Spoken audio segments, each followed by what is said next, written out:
नमः शिवाय। जय श्री ओम नमः शिवाय। जय श्री ओम नमः शिवाय। बोलिए अनंतानंद सिद्ध परमेश्वर भगवान शंकर भगवान की, चिंतामणि पार्श्वनाथ भगवान की, विनायक 1008 श्री शांति आचार्य गुरुवर 108 विद्या सागर जी महाराज मुनि श्री 108 जी सागर जी महाराज की।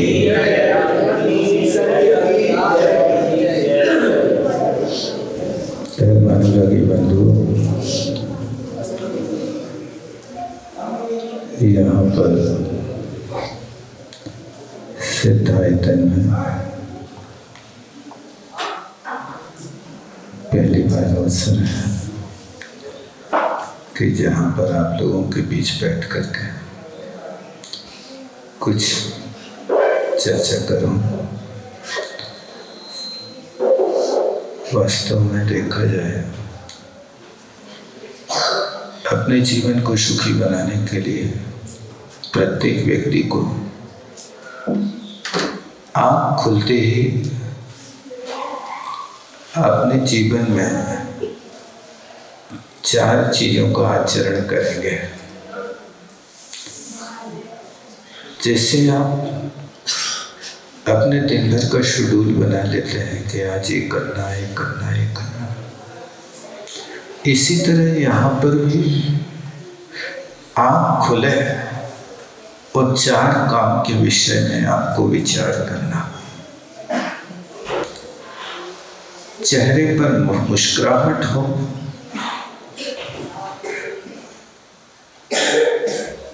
अपने इष्ट देवता को नमस्कार हो,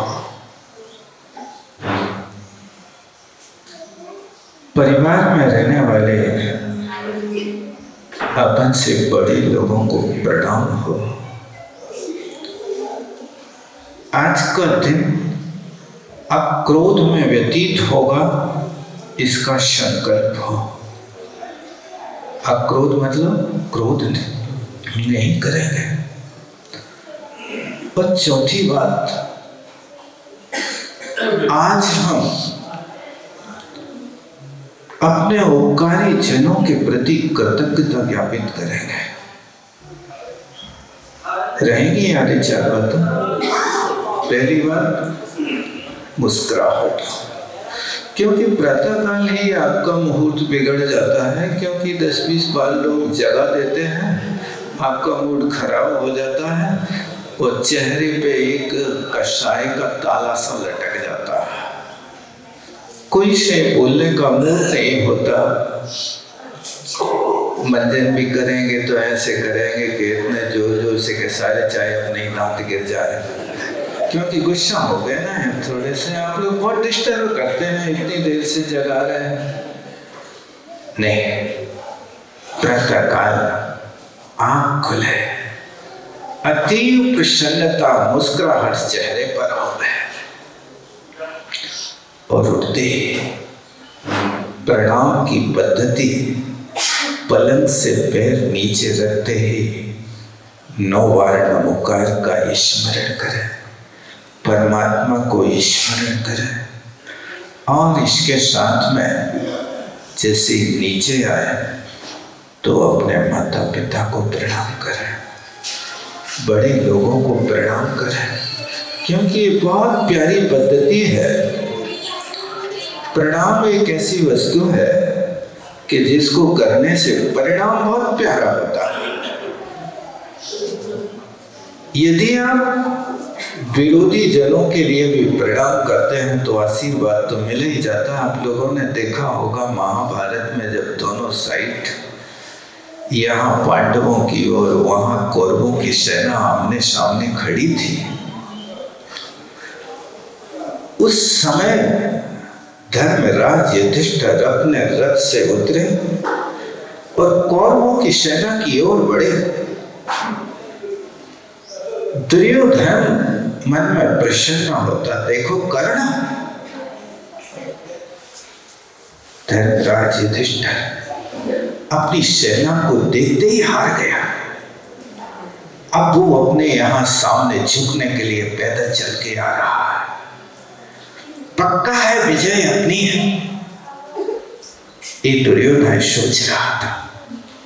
लेकिन पांडव तो नीति निपुण महाराज थे। वो युद्ध प्रारंभ करने के पहले, अपने धनुष बाण को चढ़ाने के पहले जिनसे लड़ना है उन्हीं से आशीर्वाद देने के लिए जाते हैं।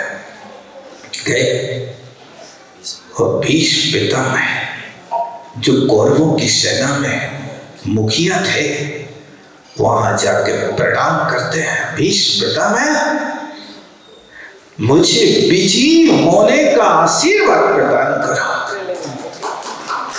जिनको सामने अभी रणांगण में धराशायी करना है, उन्हीं के सामने आशीर्वाद लेने खड़े। अब वो दुश्मनी भी भल बजा रहे हैं, लेकिन सामने वाले प्रणाम करने वाले व्यक्ति के लिए क्या कहेंगे? तुम विजय नहीं होगे, हमसे विरोधी हो। भीष्म पितामह को कहना पड़ा, विजयी हो।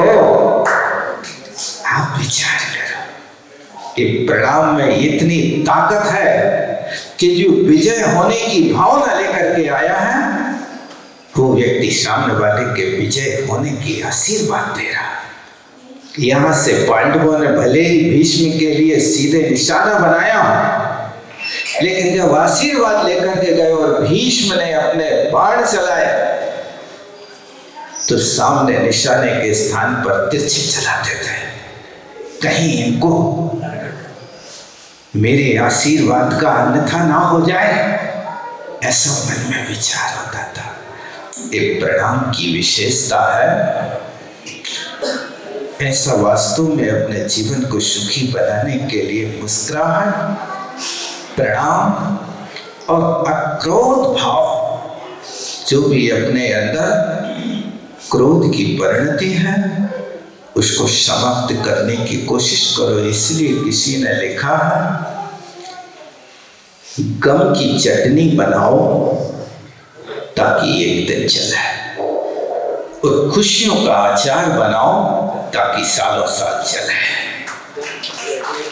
यदि गम है तो जैसे चटनी दूसरे दिन नहीं खाई जाती है, उसी दिन समाप्त कर देता है। गम हुआ तत्काल समाप्त करो। खुशियां हैं, सालों साल अचार की तरह बांटते रहो, आनंद लेते रहो।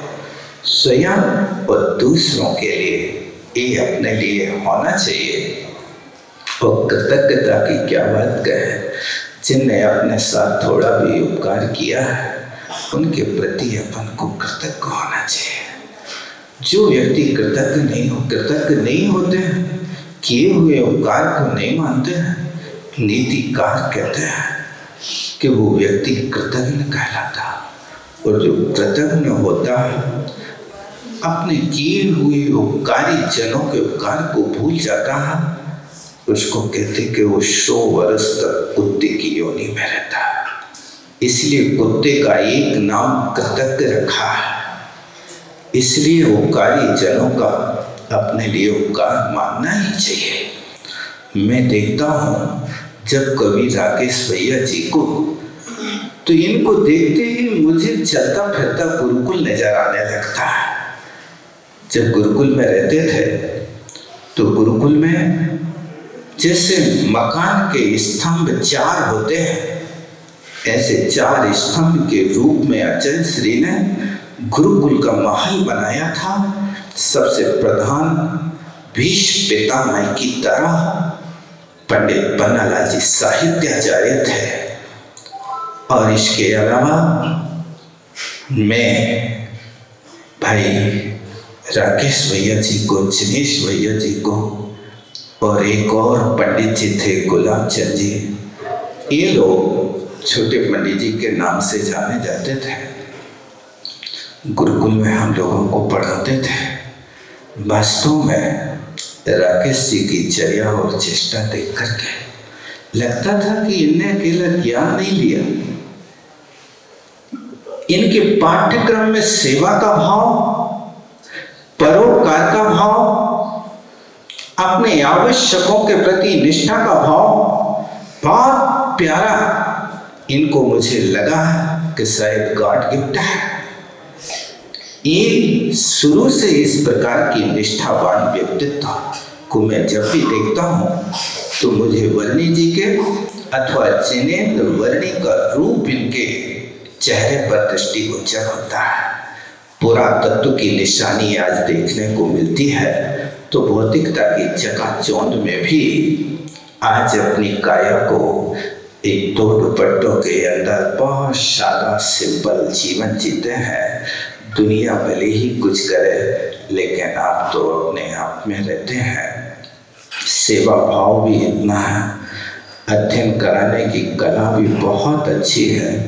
हम लोग चूँकि गुरुकुल में आए थे तो उस समय भाई साहब बड़ी बड़ी क्लासें पढ़ाते थे।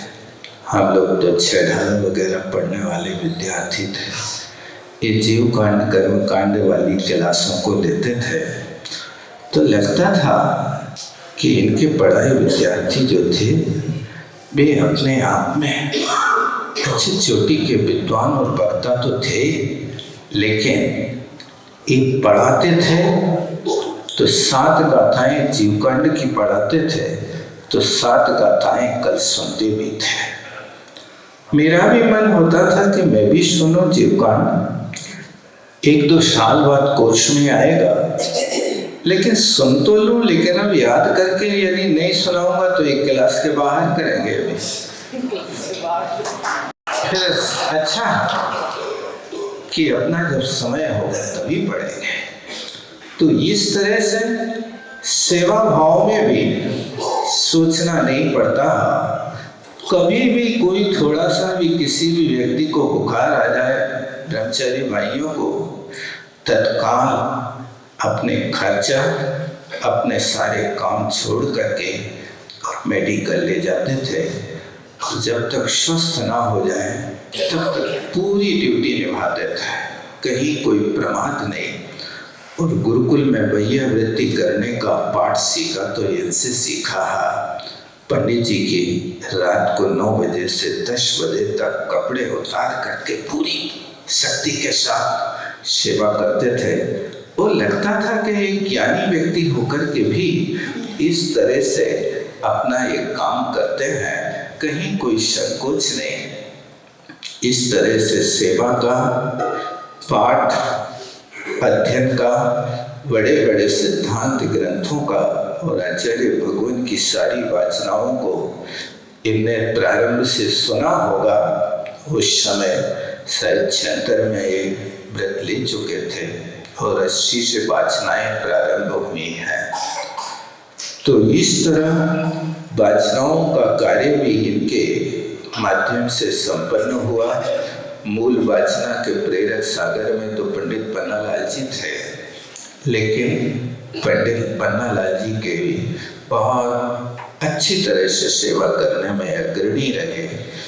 स्वयं ने जो किया उसका प्रभाव ब्रह्मचारी भाइयों के ऊपर भी पड़ता था। मैं कहता हूँ अपने उपकार करने वाले व्यक्ति के प्रति कभी विस्मरण नहीं होना चाहिए। उनकी स्मृति अपन को प्रतिपल साथ में रखना चाहिए, क्योंकि ये कृतज्ञता बहुत बड़ा उपकार है, गुण है।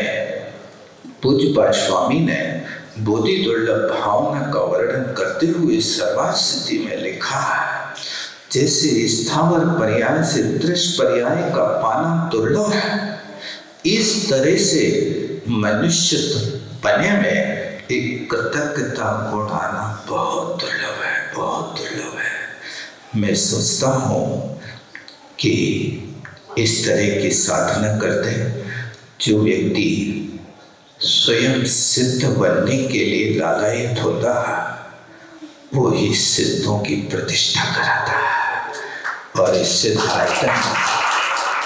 भगवान की प्रतिष्ठा करा के आपने एक बहुत बड़ा इतिहास बनाया है। समय हो रहा है, मैं आप लोगों से बस इतना ही कहना चाहता हूँ कि आज के व्यक्तियों के चैनलों ने चैन छीन लिया, चैन लो ना, चैन छीन लिया। संग्रह वृत्ति ने समता छीन ली। कपटपूर्ण व्यवहार ने व्यक्ति का प्रेम छीन लिया।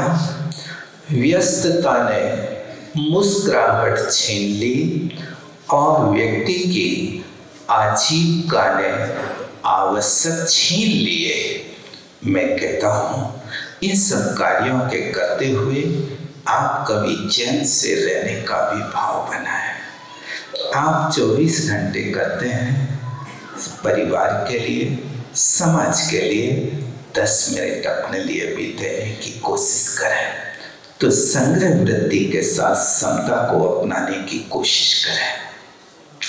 कपटपूर्ण व्यवहार जो होता है वो अपने रिश्तों में दीवार खड़ी कर देता है। आप निष्कपट व्यवहार करने की कोशिश करें, प्रेम पूर्ण वातावरण रखें।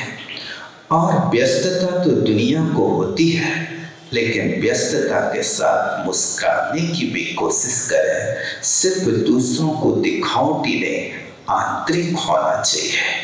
और फिर इसके बाद आवश्यक आज हमारे किसने छीन लिए? आजीविका ने। आजीविका के पीछे व्यक्ति इतनी लंबी दौड़ लगा रहा है, इतनी लंबी दौड़ लगा कि उसको होश ही नहीं कि हमको करना क्या है। इस तरह से इन बातों पर विचार रखें। 4 बातें तो याद रखेंगे ना आप लोग, भूल तो नहीं जाएंगे। कौन कौन सी 4 बातें हैं? सबसे पहले क्या करना है? मुस्कुराहट। लेकिन डांटना नहीं, कोई गुत्ता मुस्कुराहट रह पाएगी। और फिर इसके बाद देखो, तुम्हारा बच्चा ना उठ रहा हो तो उसको डांटने की अपेक्षा उस सोते हुए बच्चे से इतना कहना, बेटा तुम्हारा मोबाइल पापा देख रहे हैं।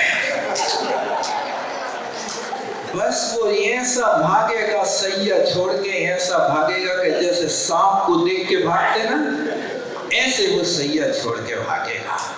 इस जगाने का फार्मूला अपनाना। समय हो रहा है, यहीं विराम लेता हूँ। बोलो आचार्य गुरु विद्यासागर जी।